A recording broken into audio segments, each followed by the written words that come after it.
just seemed like the type of Valley game that just reminds you how there's just no gimmies in this thing. Yeah, God, like the start of the game.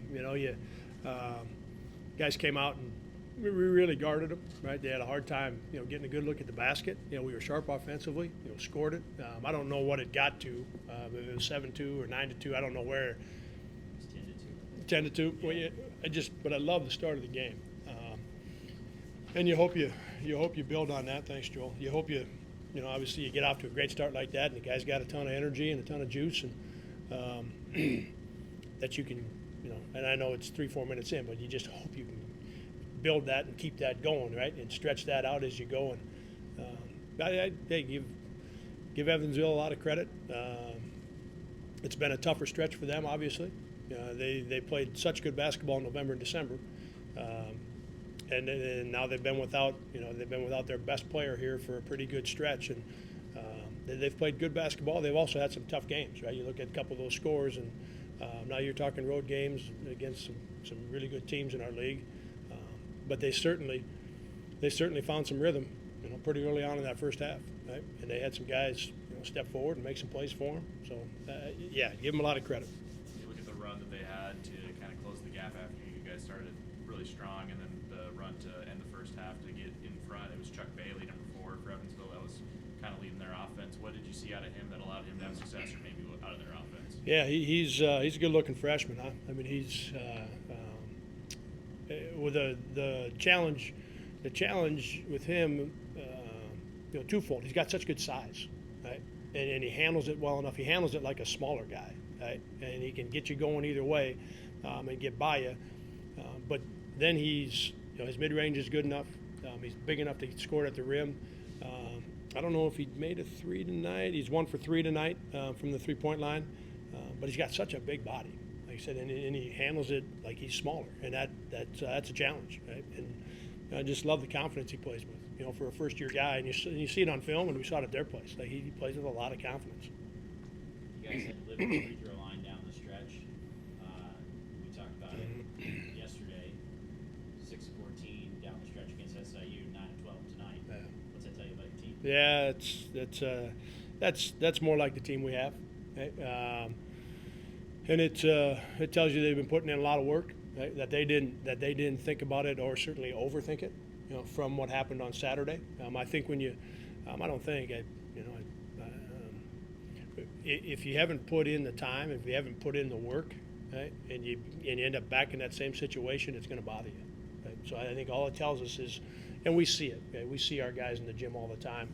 We know what their routines are like, what their habits are like. This reinforces that they've put in a lot of time, right? So they don't have to think about what happened last time. Titan gets a double-double tonight. He goes 11 and 14 at the free throw line. He's become much more consistent at the charity stripe this season.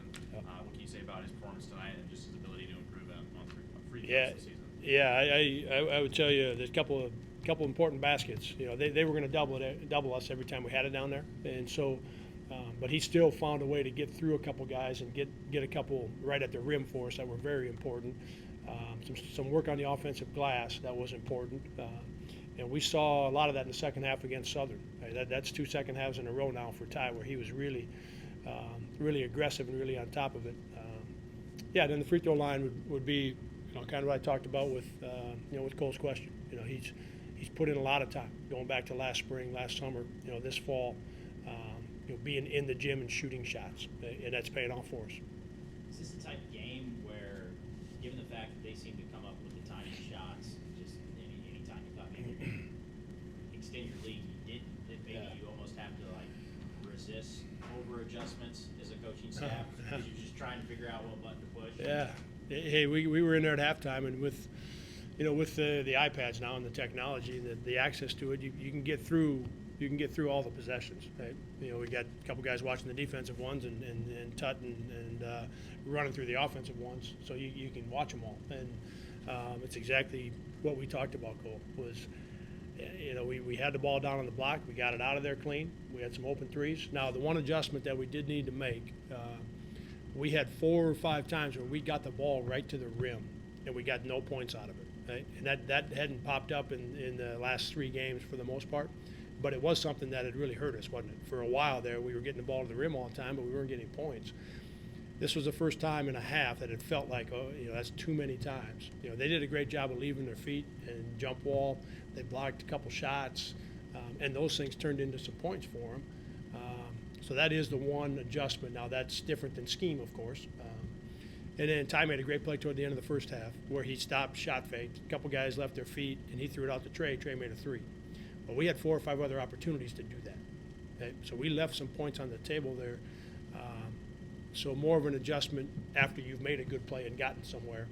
But in terms of the scheme, in terms of over-adjusting, you got to fight that a little bit because, we got good shooters. Right? So you got to come out second half. You got to play your game. You talked about how these kind of guys can play free in the offense. 3 alley-oop attempts, 1 shaky one that went in, 2 that you kind of threw it away. Is that when the coaches have to step in to kind of rein things in, or do the guys recognize that and kind of rein it in themselves? I told the guys we'd talk about it Thursday. We've got a day off tomorrow, so I told them we're proud of them. That's a heck of a 8-9 day stretch and 4 hard Valley games, and we'll talk about the offense and the defense on Thursday. I think they got caught up in a little bit because that first one worked. We haven't thrown 3 of them probably in 10 games, let alone 3 of them in a 5-minute stretch. So, we'll take a look at them. We'll talk to the guys about it. Unsure if we'll talk before Saturday's game. Yeah. Going into first place straight, it's a place where you guys have played well. Just what can you tell us about heading into this matchup? A lot of people are going to, of course, be paying attention to it in the state. Yeah, it's been a great game, both games, at our place and down there. Right, they've been great games. Big crowds. Evansville, of course, just played at Drake. So watching that game, getting ready for tonight, had a chance to see Drake. I'd seen him a little bit, here and there. But then, watching the game, got it.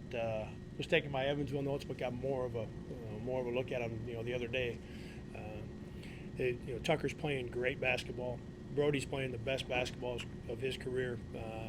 Enright is playing really, really good basketball for him. So their returners, and Ferguson off the bench, their returners are playing good, and I think the best that they have played. And then just the guys they've added, the transfers and freshmen, are guys that are skilled. They make threes. It's a highly skilled group, good passing. And you look at their defensive numbers. I look at it with all the teams in our league. Okay? The Ken Palm stuff and the different offensive, defensive efficiency type numbers. With Ken Palm and maybe a few other ones. But Drake's numbers are really good at the defensive end of the floor. Right? And Brody anchors that thing behind it, and he makes things really challenging on the block. He makes things really challenging when you're using the ball screen and when they're in their drop coverage.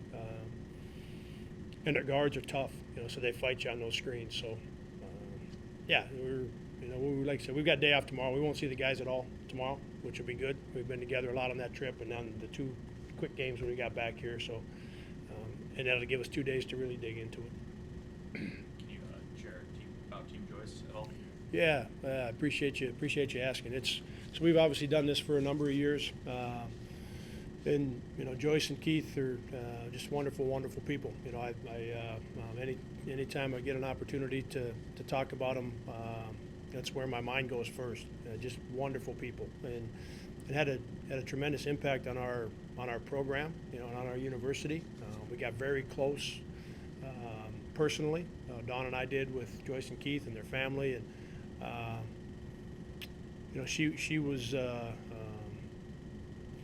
I've described her this way, guys. Maybe I've done it before with you guys. She was the perfect combination of one of the nicest, most caring, wonderful people you're ever going to come across, and one of the most quietly competitive people that you're ever going to come across. And I just told the guys this, we'd talk on the phone once a week for a long time, or I'd go up and see him at the shop up there and sit and talk with Joyce, and 95% of the conversation was about, hey, how are the guys doing? And, I watch this, and this guy's doing really well, and the team's doing this well, and, how's so-and-so, and, just very thoughtful and great conversations, and how's Dawn, and how's the boy, and loved it, wonderful. But the last thing she would always say is, okay, now we play, she would know who it is. Like, we play so-and-so coming up here in 2 days, and we better win. So you spend 95% of the conversation, this wonderful, wonderful lady and super kind, but she never left the conversation without saying, hey, you tell them boys, we better win. And so miss her. Really thankful and very grateful that our program and our athletic department have taken this on. Right? There's a lot of the shirts in the arena, and that means a lot to all of us.